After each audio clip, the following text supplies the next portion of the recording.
राष्ट्रीय शैक्षिक अनुसंधान और प्रशिक्षण परिषद के केंद्रीय शैक्षिक प्रौद्योगिकी संस्थान द्वारा प्रस्तुत है पंडित जवाहरलाल नेहरू द्वारा लिखित पुस्तक भारत की खोज पर आधारित एनसीईआरटी द्वारा संपादित एवं प्रकाशित संक्षिप्त संस्करण के पाठों का ध्वन्यांकन। प्रस्तुत है पाठ।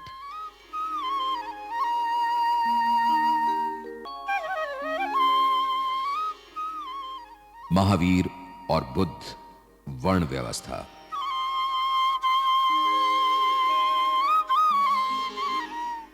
जैन धर्म और बौद्ध धर्म दोनों वैदिक धर्म से कटकर अलग हुए थे और उसकी उपशाखाएं थे। गर्चे एक माने में वे उसी से निकले थे। उन्होंने वेदों को प्रमाण नहीं माना। तमाम और बातों में सबसे बुनियादी बात यह है कि आदि कारण के बारे में वे या तो मौन हैं या उसके अस्तित्व से इनकार करते हैं। दोनों अहिंसा पर बल देते हैं और ब्रह्मचारी भिक्षुओं और पुरोहितों के संघ बनाते हैं। उनके नजरिए एक हद तक यथार्थवादी और बुद्धिवादी हैं। गो कि जब हमें अदृश्य दुनिया पर विचार करना होता है तो यह नजरिया लाजिमी तौर पर हमारे बहुत दूर तक काम नहीं आता। जैन धर्म का एक बुनियादी सिद्धांत यह है कि सत्य हमारे दृष्टिकोण की सापेक्षता में होता है। यह कठोर, नीतिवादी और गैर लोकोत्तरवादी विचार पद्धति है। इसमें जीवन और विचार में तपस्या के पहलू पर बल दिया गया है। जैन धर्म के संस्थापक महावीर और बुद्ध समकालीन थे और दोनों शूरवीर क्षत्रिय जाति के थे। बुद्ध की मृत्यु ईसा पूर्व 544 में 80 वर्ष की आयु में हुई और तभी बौद्ध संवत शुरू हुआ। यह तिथि परंपरा के अनुसार है। इतिहासकारों ने बाद की तारीख यानी ईसा पूर्व 487 दी, पर अब उनका झुकाव भी परंपरागत तिथि को मानने की ओर है। यह अजीब संयोग है कि मैं ये पंक्तियां बौद्ध संवत 2488 की पहली तारीख को वैशाखी पूर्णिमा के दिन लिख रहा हूं। बौद्ध साहित्य में लिखा है कि बुद्ध का जन्म वैशाख यानी मई जून के महीने में इसी पूर्णिमा के दिन हुआ था। इसी तिथि को उन्हें बोध प्राप्त हुआ था और अंत में उनका निर्वाण भी इसी तिथि को हुआ था।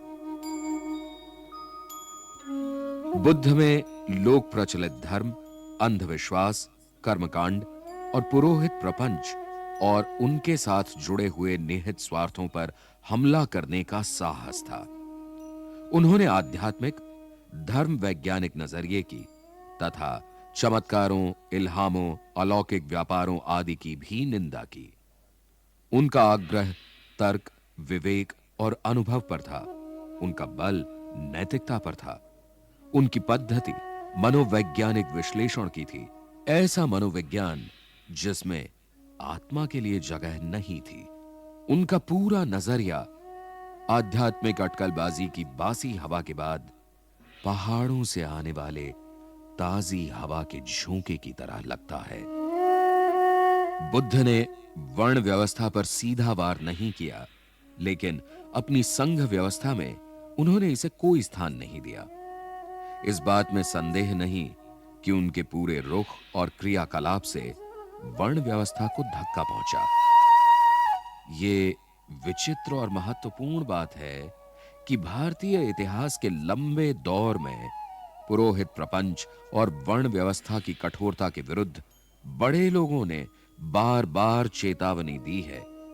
फिर भी धीरे-धीरे मानो भाग्य के अदृश्य किंतु अनिवार्य चक्र की तरह वर्ण व्यवस्था का विकास और विस्तार हुआ है।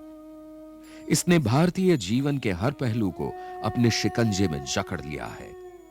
जात के विरोधियों के बहुत से अनुयायी हुए, पर समय के साथ उनके समुदाय की अपनी एक अलग जात बन गई।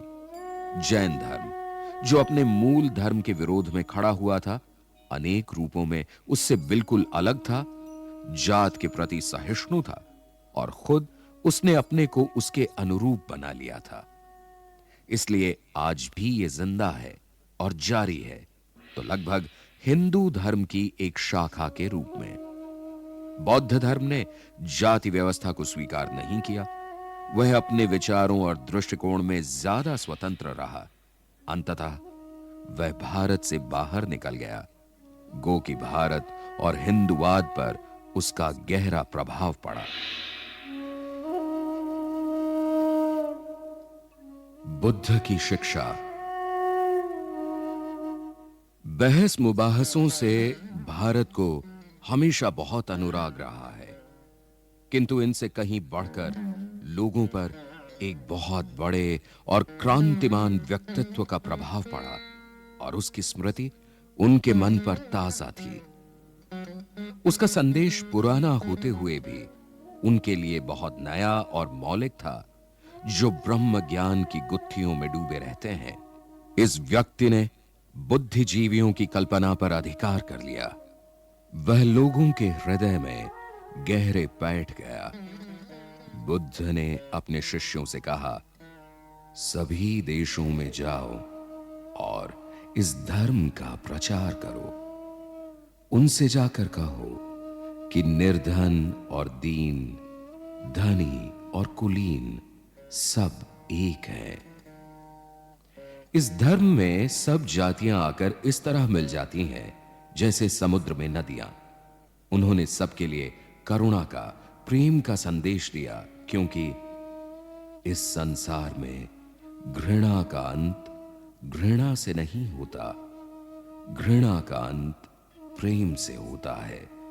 अतः मनुष्य को क्रोध पर दया से और बुराई पर भलाई से काबू पाना चाहिए।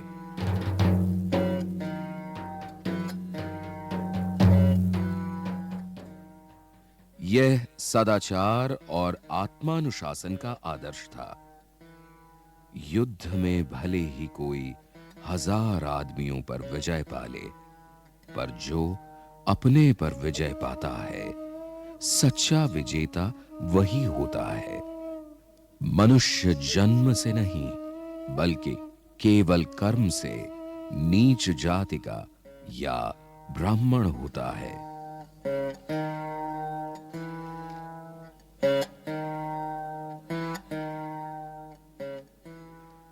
उन्होंने ये उपदेश न किसी धर्म के समर्थन के आधार पर और न ईश्वर या परलोक का हवाला देकर दिया।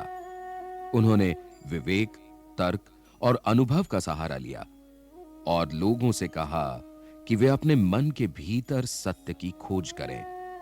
कहा जाता है कि उन्होंने कहा, किसी को मेरे बताए हुए नियम को मेरे प्रति श्रद्धा के कारण स्वीकार नहीं करना चाहिए, बल्कि पहले उसकी परख उसी तरह करनी चाहिए जैसे सोने को आग में तपाकर देखा जाता है।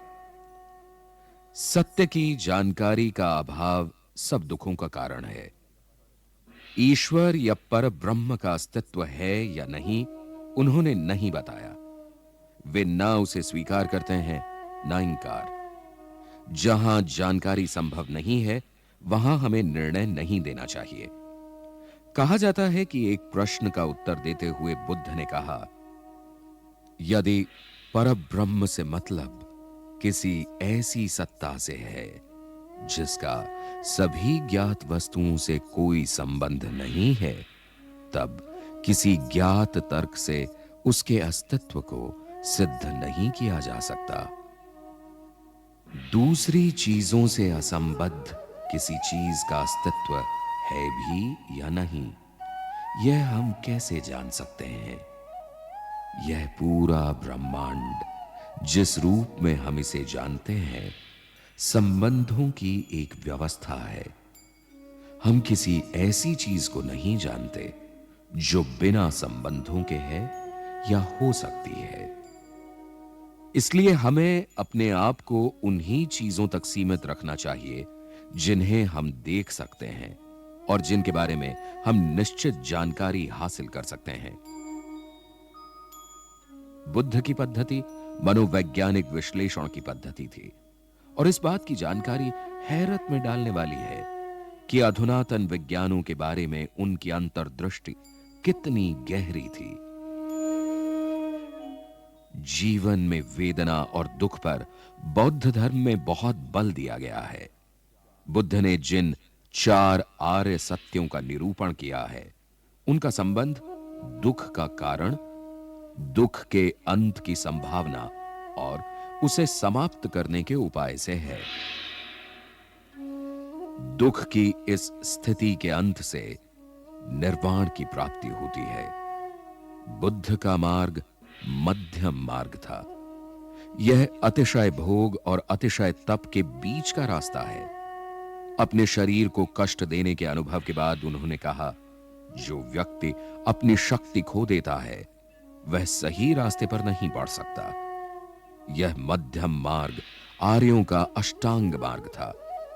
सही विश्वास, सही आकांक्षाएं, सही वचन, सही आचरण, जीवन यापन का सही ढंग, सही प्रयास, सही विचार और सही आनंद।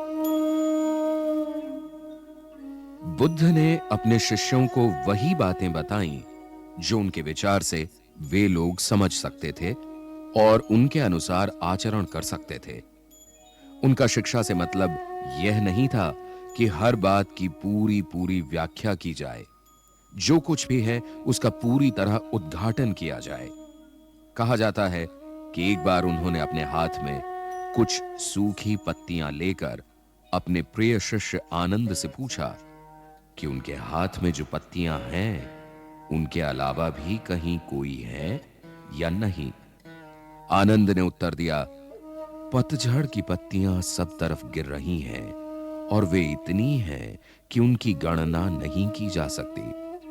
तब बुद्ध ने कहा, इसी तरह मैंने तुम्हें मुट्ठी भर सत्य दिया है, किंतु इसके अलावा कई हजार और सत्य ऐसे हैं जिनकी गणना नहीं की जा सकती।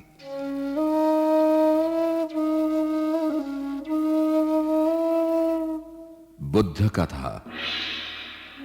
बुद्ध की वह संकल्पना जिसे प्यार से भरे अनगिनत हाथों ने पत्थर, संगमरमर और कांसे में ढालकर आकार दिया, भारतीयों के विचारों की समग्र आत्मा की या कम से कम उसके एक तेजस्वी पक्ष की प्रतीक है।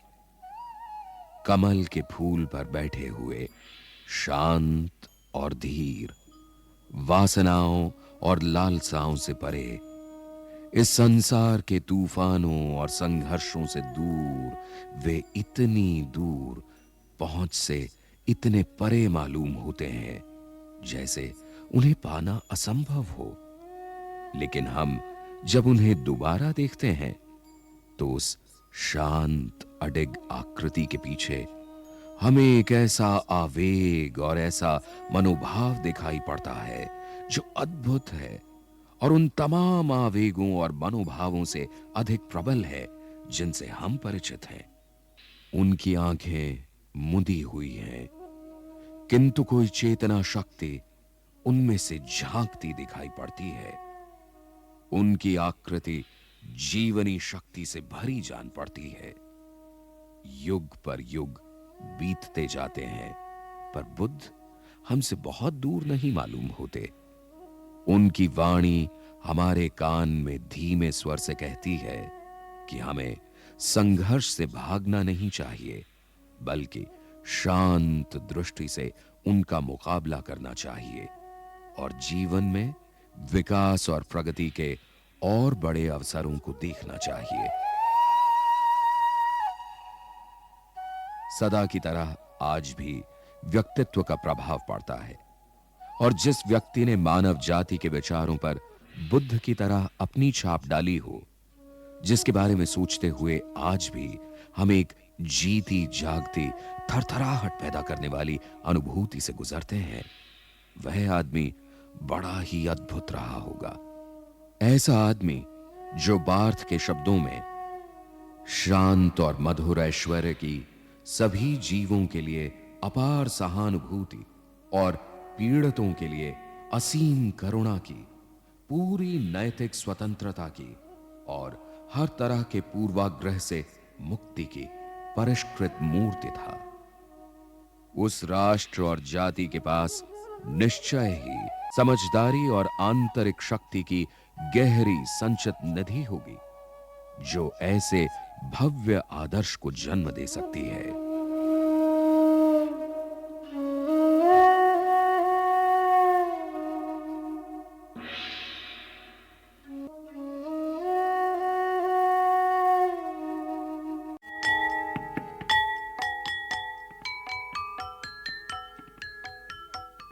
अभी आप सुन रहे थे पाठ।